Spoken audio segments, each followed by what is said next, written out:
সংবাদে আপনাদের সবাইকে স্বাগত জানাচ্ছি। আমি ফিরোজ তোহা। শুরুতে বিআরবি কেবলস সংবাদ শিরোনাম জানিয়ে দিব হাতে থাকা গুরুত্বপূর্ণ আপডেট বাংলা সংবাদ। প্রথমেই সংবাদ শিরোনাম। খাগড়াছড়িতে 144 ধারা থাকলেও জনজীবন স্বাভাবিক, দোকানপাট খোলা। এরপর জানিয়ে দিব অক্টোবরে চালু হতে যাচ্ছে মিরপুর 10 স্টেশন। এরপর জানিয়ে দিব 99 প্রতিষ্ঠানে দুদকের চিঠি, স্বরাষ্ট্রমন্ত্রী PS পদ যেন পরশ পাথর। এদিকে সাবেক প্রধানমন্ত্রীর উপদেষ্টা কামাল নাসির চৌধুরী গ্রেপ্তার। এবং সর্বশেষ জানিয়ে দিব তাপস পালিয়ে যাওয়ার পর পূজা হচ্ছে কলাবাগান মাঠে। শুনছিলেন সংবাদ শিরোনাম, এখন বিস্তারিত। তবে অনুরোধ থাকবে ভিডিওতে একটি লাইক করে দিন এবং কমেন্ট করে জানিয়ে দিন আপনার মূল্যবান মতামত। খাগড়াছড়িতে 144 ধারা থাকলেও জনজীবন স্বাভাবিক, দোকানপাট খোলা। খাগড়াছড়িতে সহিংসতার পর পরিস্থিতি স্বাভাবিক হতে শুরু করেছে। আতঙ্ক আর উৎকণ্ঠায় রয়েছে মানুষ।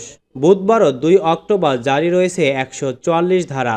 তবে সকাল থেকে শহরের কিছু দোকানপাট খুলতে শুরু করেছে। জেলা শহরের মহাজনপাড়া, পানখাইয়াপাড়া সড়কের চা দোকান, আনন্দনগর রাস্তার মাথায় এখনও পড়ে আছে গতকালের সহিংসতার চিত্র। সড়কের ওপর পড়ে আছে আগুনে পুড়িয়ে দেওয়া মোটরসাইকেল সহ বিভিন্ন আসবাবপত্র। গতকাল এক শিক্ষককে পিটিয়ে হত্যার ঘটনায় পাহাড়ি বাঙালির মধ্যে সহিংসতা শুরু হয়। এর জেরে মহাজনপাড়া এলাকায় অন্তত 10টি দোকানে ভাঙচুর করা হয়। একটি কাপড়ের দোকান থেকে লুটপাট করার অভিযোগ পাওয়া গেছে। এছাড়া শহরের পানখাইয়াপাড়া সড়কের KSTC হাসপাতাল সহ অন্তত 20 দোকানে ভাঙচুর লুটপাট করেছে দুর্বৃত্তরা। পানখাইয়াপাড়া সড়কের ব্যবসায়ী সুশীল মার্মা বলেন, কাল দুপুরের পর থেকে পরিস্থিতি খারাপ দেখে দোকান বন্ধ করে রেখেছিলাম। আজ সকালে এসে দেখি দোকান ভাঙচুর হয়ে গেছে। বেছে বেছে পাহাড়ি দোকান ভাঙচুর করেছে দুর্বৃত্তরা। মহাজনপাড়া এলাকার মুদি দোকানদার স্বপন চাকমা বলেন, উপজেলার দিক থেকে অনেক মানুষ এসে দোকানে হামলা করে ভাঙচুর ও লুটপাট করেছে। KSTC হাসপাতালের ম্যানেজার মোহাম্মদ পারভেজ ইসলাম বলেন, দুপুর থেকে হাসপাতাল বন্ধ করে রাখা হয়েছিল, তারপরও দুর্বৃত্তরা হাসপাতালে হামলা করে ভাঙচুর করেছে।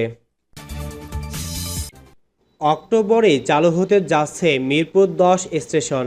মেট্রো রেলের মিরপুর 10 স্টেশন দ্রুত চালু করার চেষ্টা করছে পরিচালনাকারী প্রতিষ্ঠান ঢাকা ম্যাস ট্রানজিট কোম্পানি লিমিটেডের DMTCL। প্রতিষ্ঠানটির ঊর্ধ্বতন সূত্র জানিয়েছে, চলতি অক্টোবর থেকে মিরপুর 10 স্টেশনটি চালু হতে পারে। স্টেশনটি চালু করতে খরচ হবে খুব কম। খবর মানব জমিনের। DMTCL সূত্র জানিয়েছে, দুর্বৃত্তদের হামলায় মিরপুর 10 স্টেশনটি ব্যাপক ক্ষতিগ্রস্ত হয়েছে। TVM, passenger gate, control room, display, ক্যামেরাসহ প্রায় সব ধরনের যন্ত্রপাতি ক্ষতিগ্রস্ত হয়েছে। মেট্রো রেলের স্টেশনে ব্যবহৃত যন্ত্রপাতিগুলো প্রোপ্রাইটার আইটেম। এসব উপকরণ নির্মাণকারী প্রতিষ্ঠানের নিজস্ব সিস্টেম ও ডিজাইন করা হওয়ায় অন্য প্রতিষ্ঠানের কাছে পাওয়া যায় না। তাই যাত্রী চাহিদার কথা বিবেচনা করে এখন যেসব স্টেশনে তুলনামূলক কম যাত্রীর চাপ রয়েছে সেসব স্টেশন থেকে কিছু যন্ত্রপাতি এনে সমন্বয় করে মিরপুর 10 স্টেশন চালু করা হবে। উত্তরা সেন্টার, উত্তরা দক্ষিণ এই 3 স্টেশন থেকে গেটসহ কিছু যন্ত্রাংশ এনে মিরপুর 10 স্টেশনে লাগানো হবে। এছাড়া ট্রেনিং সেন্টার থেকে আপাতত কিছু যন্ত্রাংশ আনা হবে। যেসব যন্ত্রাংশ স্থায়ীভাবে ব্যবস্থা করে তা ক্ষতিগ্রস্ত স্টেশনে ব্যবহার করা যাবে সেগুলো কেনা হচ্ছে। এতে আপাতত খরচও কম হচ্ছে, আবার যাত্রীরাও দ্রুত স্টেশনে সেবা পাবে। 99 প্রতিষ্ঠানে দুদকের চিঠি, স্বরাষ্ট্রমন্ত্রী PS পদ যেন পরশ পাথর। আওয়ামী লীগের সরকারের সময় স্বরাষ্ট্র মন্ত্রণালয়ের জননিরাপত্তা বিভাগের উপসচিব থেকে ধাপে ধাপে অতিরিক্ত সচিব হন হারুনার রশিদ বিশ্বাস। তবে সবচেয়ে বড় পরিচয়, তিনি সাবেক স্বরাষ্ট্রমন্ত্রী আসাদুজ্জামান খান কামালের একান্ত সচিব PS। এরপর আর পেছনে ফিরে তাকাতে হয়নি তাকে। PS পদ নামের পরশ পাথরে অঢেল সম্পদের মালিক হয়েছেন। নিয়োগ বাণিজ্য, জমি দখল, লুটপাট ও প্রকল্পের নামে অর্থ আত্মসাৎ করে গড়েছেন শত কোটি টাকার সম্পদ। অবৈধ সেই সম্পদের পাহাড়ের সন্ধানে হারুন আর রশিদ বিশ্বাস, তার স্ত্রী ওয়াহিবা আক্তার ও মেয়ে দোয়া বিনতে রশিদের নাম ও জাতীয় পরিচয়পত্রের তথ্য দিয়ে সরকারি বেসরকারি অন্তত ৯৯টি প্রতিষ্ঠানের সংশ্লিষ্ট নথিপত্র তলব করে চিঠি দিয়েছেন দুর্নীতি দমন কমিশনের দুদক অনুসন্ধান কর্মকর্তা। চলতি সপ্তাহের বিভিন্ন সময়ে দুদকের অনুসন্ধান কর্মকর্তা ও উপপরিচালক মোহাম্মদ জাহাঙ্গীর আলমের সই করা তলবি চিঠিতে তাদের নামে থাকা ব্যাংক হিসাব, সঞ্চয়পত্র, জমি, ফ্ল্যাট ও শেয়ারসহ বিভিন্ন নথিপত্র তলব করা হয়েছে বলে জানা গেছে। সাবেক প্রধানমন্ত্রীর উপদেষ্টা কামাল নাসের চৌধুরী গ্রেপ্তার। সাবেক প্রধানমন্ত্রী শেখ হাসিনার মুখ্য সচিব ও উপদেষ্টা কামাল নাসের চৌধুরীকে গ্রেপ্তার করা হয়েছে। মঙ্গলবার ১ অক্টোবর দিবাগত রাতে রাজধানী থেকে তাকে গ্রেফতার করে ঢাকা মহানগর গোয়েন্দা পুলিশ ডিবি। একই রাতে আরও ৩ জনকে গ্রেপ্তার করেছে ডিবি পুলিশ। তারা হলেন সাবেক ক্রীড়া সচিব মেজবাহ, এক্সিম ব্যাংকের সাবেক চেয়ারম্যান নজরুল ইসলাম ও বসুন্ধরা গ্রুপের কোঅর্ডিনেটর আদনান। বিষয়টি নিশ্চিত করেছেন ডিএমপির মিডিয়া অ্যান্ড পাবলিক রিলেশনস বিভাগের উপকমিশনার ডিসি তালেবুর রহমান। তিনি জানান, সাবেক প্রধানমন্ত্রী শেখ হাসিনার মুখ্য সচিব ও উপদেষ্টা কামাল নাসের চৌধুরী, সাবেক যুব ও ক্রীড়া সচিব মেজবাহ উদ্দিন আহমেদ, এক্সিম ব্যাংক ও বিএবির সাবেক চেয়ারম্যান নজরুল ইসলাম মজুমদার এবং বসুন্ধরা গ্রুপের কোঅর্ডিনেটর আদনানকে গ্রেপ্তার করা হয়েছে। গ্রেপ্তার প্রত্যেকের বিরুদ্ধে সুনির্দিষ্ট অপরাধের অভিযোগ ও মামলা রয়েছে।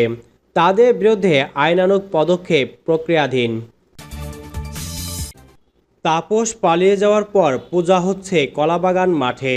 ৩ বছর পর ধানমন্ডির কলাবাগান ক্রীড়াচক্র মাঠে আয়োজন হচ্ছে হিন্দু সম্প্রদায়ের সবচেয়ে বড় উৎসব শারদীয় দুর্গাপূজা। এর আগে ২০২১ সালে হঠাৎই বন্ধ করে দেওয়া হয়েছিল এই মাঠে পূজার আয়োজন।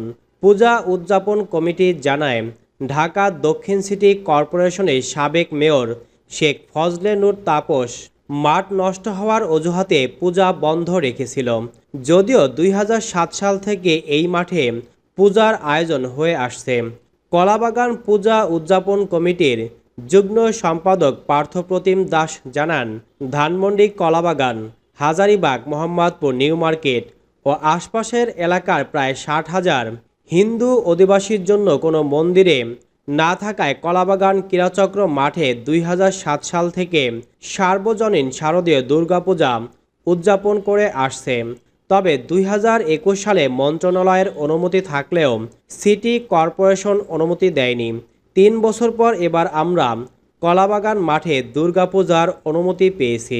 সাবেক সাধারণ সম্পাদক দিলীপ চৌধুরী বলেন, নতুন ঢাকার পূজা বলতে এই কলাবাগান মাঠের পূজা দিয়েই শুরু হয়েছিল।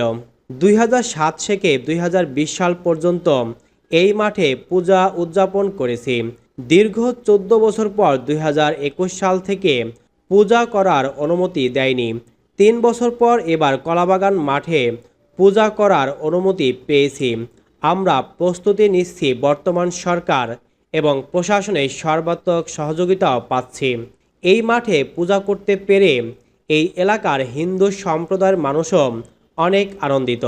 উল্লেখ্য, আগামী ২৪ আশ্বিন ৯ অক্টোবর বুধবার দেবীর ষষ্ঠাদি কল্পারম্ভ ও মহাষষ্ঠী পূজার মাধ্যমে দেবীর বোধন, আমন্ত্রণ ও অধিবাস অনুষ্ঠিত হবে। ২৫ আশ্বিন ১০ অক্টোবর বৃহস্পতিবার দুর্গা দেবীর মহাসপ্তমী, ২৬ আশ্বিন ১১ অক্টোবর শুক্রবার মহাষ্টমী, ২৭ আশ্বিন ১২ অক্টোবর শনিবার মহানবমী এবং ২৮ আশ্বিন ১৩ অক্টোবর পূজা হবে। দশমীর দিন পূজা সমাপন ও প্রতিমা বিসর্জনের মধ্য দিয়ে দুর্গাপূজার আনুষ্ঠানিকতা শেষ হবে।